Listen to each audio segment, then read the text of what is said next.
Hi and welcome back to another episode of Guhan Toxicity. In this episode, we are going to be talking about the Planters advertising campaign which happened in 2020 Super Bowl. We all love mascots and we don't want them to be disassociated with the brand that we actually love. So there are a lot of mascots that are iconic, and there is Amul Girl, Nirma Girl, the Boomer Bubblegum, and KFC, McDonald's, Ronald McDonald, and Mr. Clean, Kool-Aid Man. There are a lot of mascots that brands have come up in order to communicate a strong message to the audience. Likewise, Planters has a mascot that has been introduced in the year 1916, and it has been around for more than 100 years.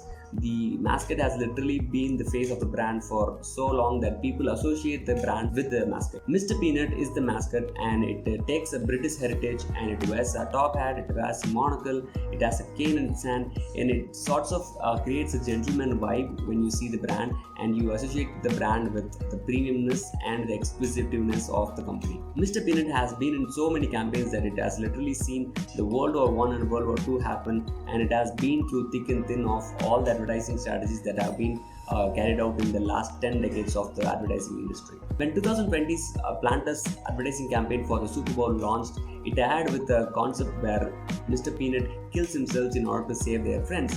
So they decided to kill the mascot after 104 years of existence. So the fans were not very happy about it, and they started mourning for the death of Mr. Peanut in so many different ways. They celebrated him with his tribute, they started putting badges, they had rallies.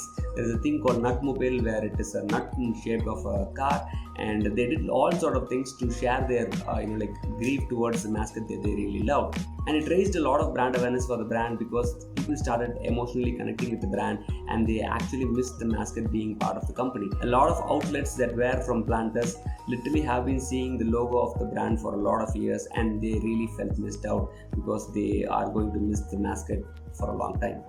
When the mascot was killed off in the ad campaign, the same time, unfortunately, Kobe was dead in a helicopter crash, and this Planters company was promoting this campaign where this killing of Mr. Peanut was spread to us in a campaign called R.I. Peanut. So it was like a word pun of rest in peace, so rest in peanut. This was contradictory in a factor where people were actually trying to mourn for the death of their favorite star, and this was a fictional character, and people were not very happy about it. So Planters decided to pause this campaign for a while, and they said they were not expectant of this to be happening, and they apologized to the entire community of people who actually were mourning for the loss of Kobe Bryant. Once Super Bowl started, people actually saw an ad by Planters again where people were mourning for the death of Peanut, and it was in a graveyard, and people were sending their condolences and everything. So in this ad, we have a very creative set of people. There was Mr. Clean, and there is Mr. Kool-Aid Man, and they were standing, and one drop of tear drops from Kool-Aid Man, and it falls to the the burial part of Mr. Peanut, and suddenly there's a ray of sunlight comes, and plant starts to grow, and out comes Baby Peanut, and they call it the BabyNut. And once you see this campaign, it is very cute, and it is very heartwarming to see a person who is reincarnated as a baby to have reincarnated your feelings and the love towards the mascot that you had for 100 years. The campaign was a huge hit amongst the people, and this goes back to the reference of Baby Yoda being one of the most celebrated memes of 2019 from the Disney show Mandalorian, and it also had the reference of Baby Groot, which was also a huge hit amongst the fans of Marvel who supported the movie Guardians of Galaxy.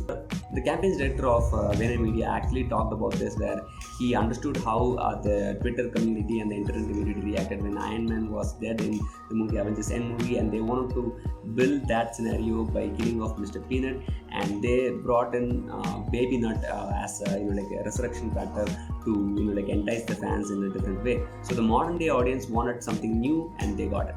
BabyNut has a Twitter page, and it is actively present on their platform, and it actually live streamed for 4 hours after this campaign started, where the BabyNut is present in a living room, and there is music playing, and it was live stream. It did dancing, it read books, It was playing with cars. It did anything that it felt, and people were actually very fond of that character because it is a baby and it is very cute. It brought back all the nostalgic memories that they had of Mr. Peanut. This is a campaign that was well executed and it was at the right time when it was Super Bowl. So people really received it well, and I think it is a very popular campaign, and I like it. So thank you so much for watching this episode. I'll see you again in another video. Until then, this is Guhan signing off. Take care. Bye bye.